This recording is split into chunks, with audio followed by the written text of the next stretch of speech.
Hey, I'll be doing the predictions for UFC on ESPN 62, Cannonier versus Borralho. I don't have a lot of bets for this card. I think I'm only betting 5 of the 10 or 11 fights, so should be pretty quick video. I also don't have a whole lot to say because the matchups are, pretty lame. First things first, we'll look at the spreadsheet here. If it helps you, cool. If it doesn't, just skip through it. You can just pause the video if you want to take a look. I've explained what a lot of these numbers mean in other videos, so here you go. All right, next up is the first fight. So we'll be looking at Zach Reese versus Jose Medina. And we're on Zach Reese here. He's a sizable favorite, minus 425. And we're also betting the under 1.5, him winning in the distance at minus 350, and Zach Reese by round one.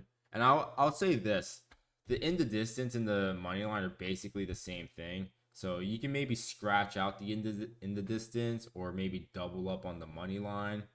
You know, do whatever you want to do, because basically, I mean, 425, 350, basically getting the same return there. So might as well hedge in case it does go decision, right?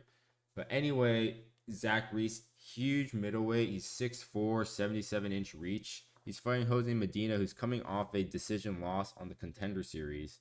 And he's also moving down from light heavyweight to middleweight.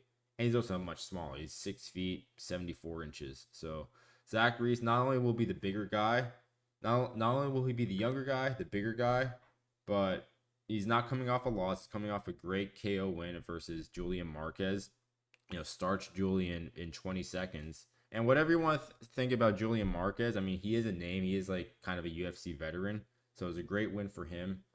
And, not only if you look at the bets we have here, we're also betting Zach Reese to win in round one. I don't necessarily have a method for that because it's probably KO, but he does have a few submission wins. And he has like 3 submission wins as well as a amateur.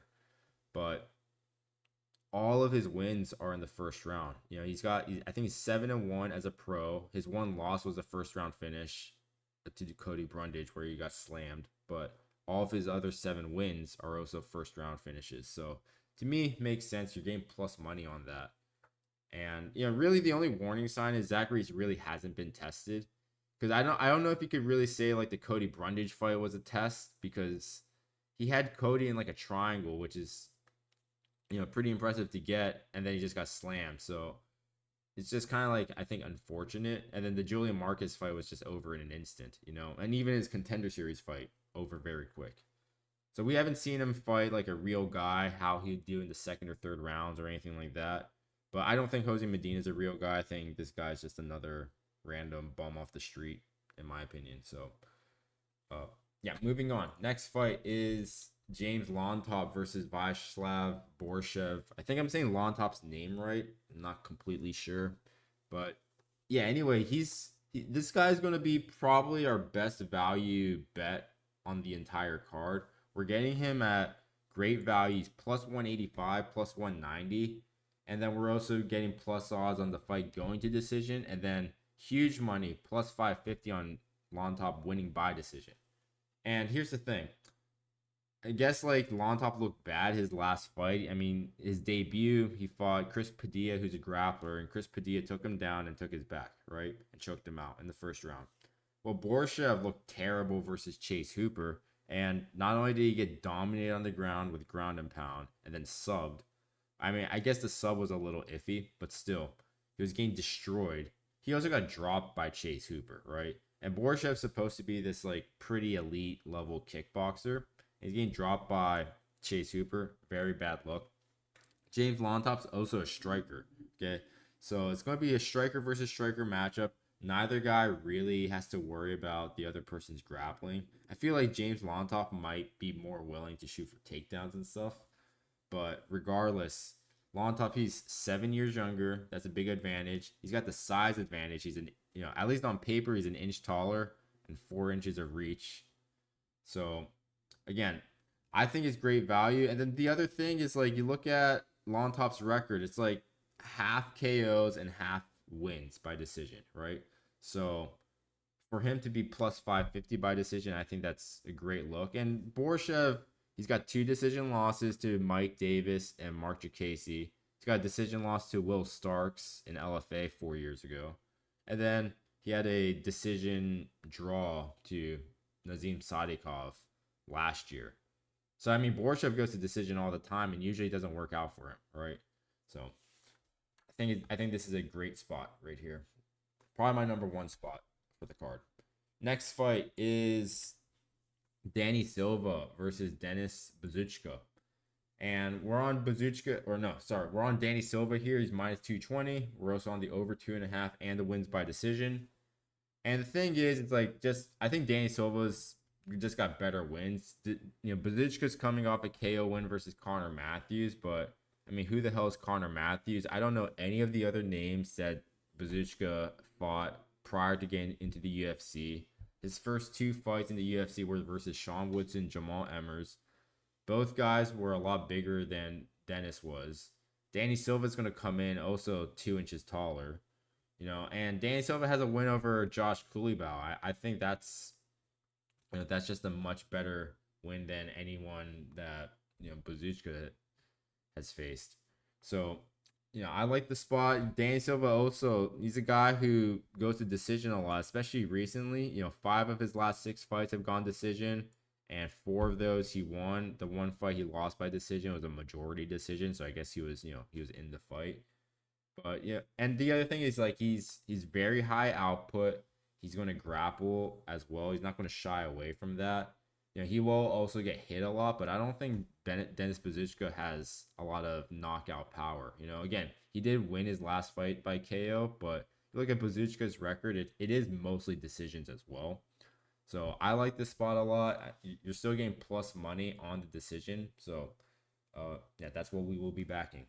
Next fight is Michael Morales versus Neil Magny. And I think Michael Morales, he might be the future of the division. It's like him, Shavkat, and Ian Gary. All 3 guys are undefeated. All 3 are under the age of 30. And, I think Morales is pretty well rounded. I mean, he's been fighting pretty decent guys.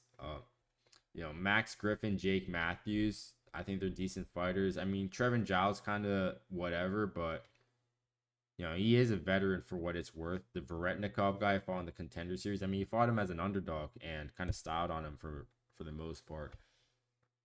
Morales, he's great striker. He has the size. Now, Magny does have a huge reach advantage, maybe a slight height advantage as well. At least on paper, Magny's 6'3", 80 inches of reach. But we know Magny's not the greatest striker out there. He's good enough to kind of outpoint some guys. So Magny does have decision wins, which are mostly striking against guys like Jeff Neal or the Leech or Phil Rowe, right? But it's really not his forte. I think Morales here, like, this is his step up in competition, and Magny is an elite fraud checker, right? I mean, we just saw him fraud check Mike Malott last year, or I guess that was in January. And Magny tends to only lose to top guys, right? You look at Magny's losses, it's like Ian Gary, Gilbert Burns, Shavkat, Kies. I mean, Kiesa kind of fought, a grappling style, and Magny's also weak to that. But I mean, the point is like Magny's losses, they're always to guys who are like top 10, 15, at least top 15, if not top 10, top 5. And I think Michael Morales, he's ready. He's ready for that jump. So I got him here. He is a huge money line favorite, which I don't love. I think at this point he's minus 850. I made this slide like 2 days ago, so he was minus 685 then. But we're still getting plus money on the decision. Magny doesn't really get knocked out, so I don't think Morales will knock him out. I mean, Morales is kind of content with also just doing a point fighting fight and winning by decision. Maybe giving up a round here and there if need be. So yeah, I would say maybe mostly focus on like the over 2.5 and the win by decision here. But if you want to touch the money line as well, feel free. And then the last fight we have, kind of obvious one, but it's going to be Tabitha Ricci and Angela Hill. Not picking a side here, but we're just going to go the over 2.5. at minus 500. Again, if you don't want to bet it, it is what it is. Maybe throw it in a parlay. Maybe parlay that with the Morales money line or the Zach Reese money line, right? Maybe all three, something like that. And then, maybe you get like minus 150 out of that. I didn't calculate it. But, I think Angela Hill, I actually like Angela Hill more in this fight. It's also even odds as well. But regardless, it's a strawweight fight. Neither of them have any finishing ability. I get Angela Hill just came off a submission win versus Luana Pinheiro, but she was coming off of 11 straight decisions before that, right? Tabitha Ricci, she's got 5 decisions in her last 6 fights. The one fight she finished was an armbar versus Jessica Panay. Everyone on Tapology is picking this as a decision, 96%. So I don't think you need to overthink it. Just bet it going over 2.5. And at least you get something from it. If you bet the money line, it's like a 50-50 shot, So, you're more likely to lose something. At least this seems like a guaranteed like plus 20% ROI. That's how I look at it. And the last thing we'll look at are just a few other bets that I like. I'm not going to place them, but I don't mind them. So the first one we'll look at is Jared Cannonier by money line. He's the main event. This is the big step up for Borralho. I don't think Borralho's that bad. I mean, he's essentially undefeated. He lost his first professional fight, which I don't put really any stock into, and he's won every fight since then. He's looked pretty good in the UFC. I think he's 6-0 in the UFC right now, but he hasn't fought anyone as good as Cannonier. And Cannonier's just been, I wouldn't even say trading wins and losses. I mean, maybe you can say that he's won 4 of his last 6 and 7 of his last 10. But he's been consistently fighting the top guys at middleweight for several years now. He tends to win most of them, only loses to like the elite guys, like the champs like Whitaker and Adesanya.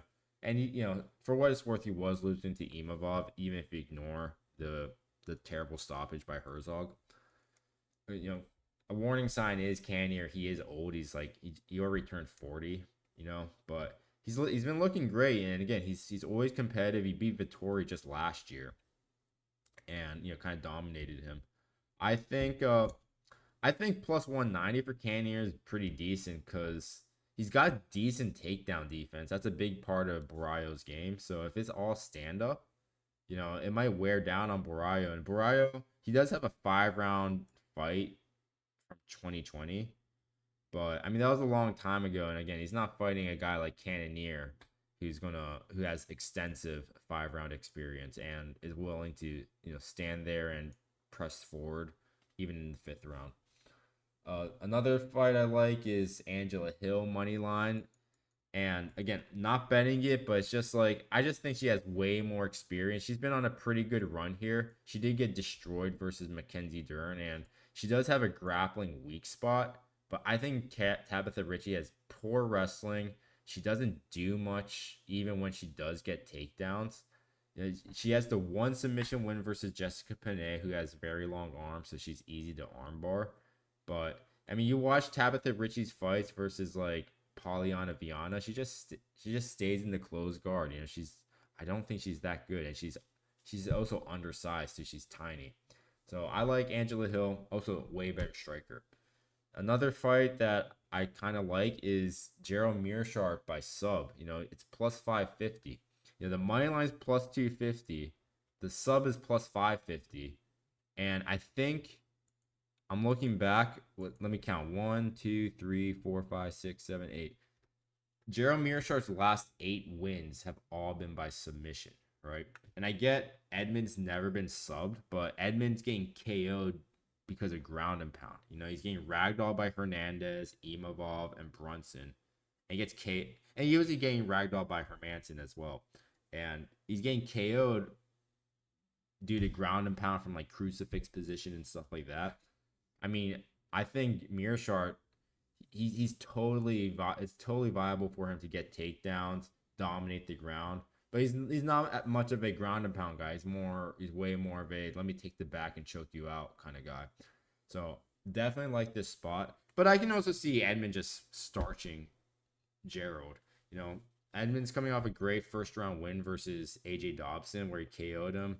He also KO'd Dalcha like 2 years ago by KO, but it's like those guys suck. They're not in the UFC anymore. I mean, Gerald Mearshart, we've seen him be competitive even on the feet versus like Bruno Silva. We've also seen him just get destroyed by like Pfeiffer, Heinisch, or Chimaev. It happens, but you know, he does have some hands for what it's worth, and he's a veteran. He can stay in there. So I like the submission prop here a lot. And then the last bet I'd say is I think it's the second fight on the card is Jacqueline Cavalcanti by decision.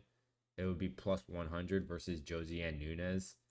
And, Cavalcanti's way taller. She's 5'8". She's got pretty decent Muay Thai, good body kicks. Nunes is tiny. She's 5'2", 67 inches of reach. I think Nunes is also hard to finish, and Cavalcanti's kind of a decisionator in my opinion. So to me, it just kind of makes sense. And yeah, I mean, Cavalcanti's minus 190 money line, but like I guess half of her wins are by decision. Her last two are by decision, so I like this spot too. But again, probably not going to bet it. But if you're looking for a bit more action, because I only bet on 5 of the 10 or 11 fights, then feel free to maybe touch some of these. But anyway, that about does it for this card. And yeah, I'll be back for the recap, I guess, on Sunday or Monday. Hopefully we get a positive week this time, because the last 3 UFC cards have all been L's. But we'll see. And again, if you're ever curious about what I bet for other things like PFL or Contender Series, just leave, or LFA, just anything, because I bet every single MMA event that has odds. Just leave a comment and I'll be sure to get back to you. Like, I'm not going to hide my bets. I just don't make videos for the other events just because I don't have time for that. I barely have time for this. But anyway, thanks for watching, and I'll see you guys next week. Peace.